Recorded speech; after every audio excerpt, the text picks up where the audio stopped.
दोस्तों नमस्कार, आप देख रहे हैं दस्तरा न्यूज। मैं अनिल कुमार यादव अपने यूट्यूब चैनल पर आप सभी लोग का स्वागत और अभिनंदन करता हूं। जैसा कि आप सभी लोग जानते हैं कि दिल्ली में विधानसभा के चुनाव संपन्न हो चुके थे।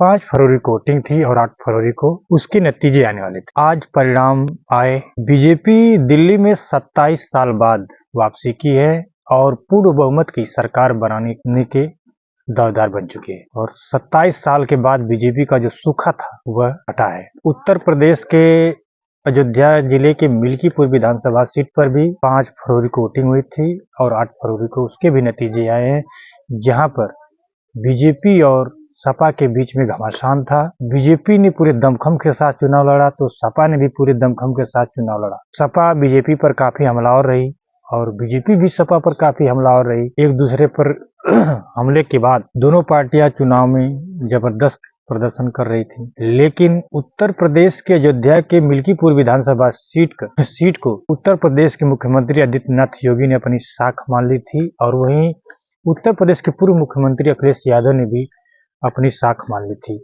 इसलिए वहां पर जो जंग थी वह योगी और अखिलेश के बीच मानी जा रही थी। प्रत्याशी अपने जगह पर थे।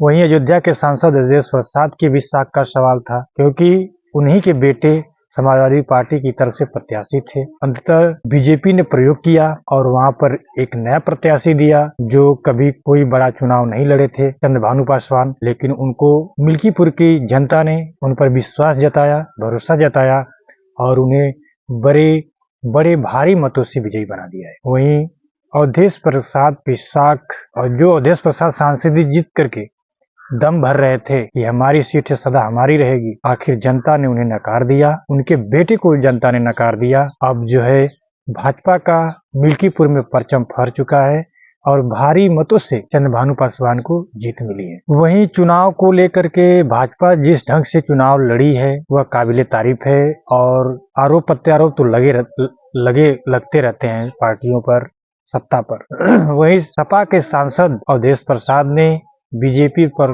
कड़ा हमला बोला और कहा कि बीजेपी ने अयोध्या के मिल्कीपुर में बेईमानी की सारी हदें पार कर दी, वोट चोरी की सारी हदें पार कर दी। उन्होंने सुबह ही जब बीजेपी के प्रत्याशी बढ़त बनाने लगे उससे पहले ही उन्होंने ये बयान दिया था और अंततः जो वर्चस्व की जंग थी आज वह डिक्लेयर हो गई। सपा के प्रत्याशी अजित प्रसाद को करारी शिकस्त मिली है, समाजवादी पार्टी को शिकस्त मिली है, अवधेश प्रसाद को शिकस्त मिली है, ये कहा जा सकता है। और उत्तर प्रदेश के मुख्यमंत्री आदित्यनाथ योगी की उत्तर प्रदेश के मुख्यमंत्री ये आदित्यनाथ योगी की जीत है, चंद्रभानु पासवान की जीत है और ये बीजेपी की जीत है। और वहीं जो 2024 के लोकसभा में बीजेपी को अयोध्या से हार मिली उसका उन्होंने मिल्कीपुर विधानसभा के चुनाव को हरा करके सपा को अपना बदला ले लिया है। अयोध्या के जो 2024 के चुनाव को उन्होंने संयोगवश जीत बीजेपी पर जनता ने भरोसा जताया है और बीजेपी ये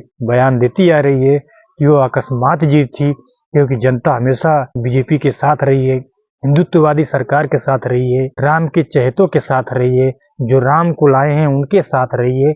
इस तरह की तमाम तरह की दावे बीजेपी करती आ रही है शुरू से और आखिर अंततः मिल्कीपुर का जो चुनाव का रिजल्ट है वह ये परिभाषित कर गया है कि वाकई में जनता अभी भी बीजेपी के साथ है, हिंदुत्ववादी सरकार के साथ है।